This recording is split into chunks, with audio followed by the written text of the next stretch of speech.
Panalangin ng mga nawawalan ng pag-asa. Sa ngalan ng Ama at ng Anak at ng Espiritu Santo. Amen. Panginoon, Ikaw ang tunay na pinagmumulan ng aming pag-asa, sapagkat Ikaw ang aming tunay na maaasahan at matibay na sandigan. Panginoon, lumalapit kami sa iyo sa mga oras na ito sapagkat para bang nararamdaman namin na nanghihina ang aming pananampalataya, nanghihina ang aming pag-asa.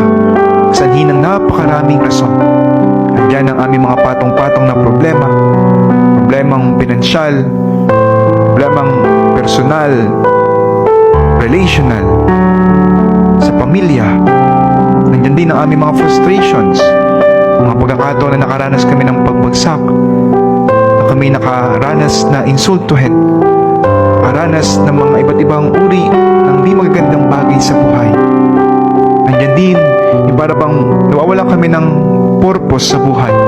Di namin alam kung saan kami pupunta at tila naliligaw ang aming buhay. Panginoon, lumalapit kami sa iyo. Patatagin niyo po ang aming pananampalataya at pag-asa na Ikaw ang Diyos ng aming buhay at lagi kang merong mas maganda at mas malawak na plano para sa aming lahat. Akayin mo kami, Panginoon, sa mga pagkakataon na bumibiti kami sa iyo. Masigpitan mo po ang iyong kapit sa amin, sapagkat kung wala ka, Panginoon, wala rin kami.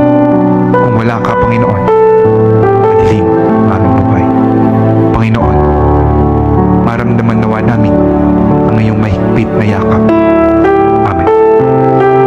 Ang lahat ng ito ay aming inihiling sa pangalan ni Kristong aming Panginoon. Amen. Sa ngalan ng Ama at ng Anak at ng Espiritu Santo.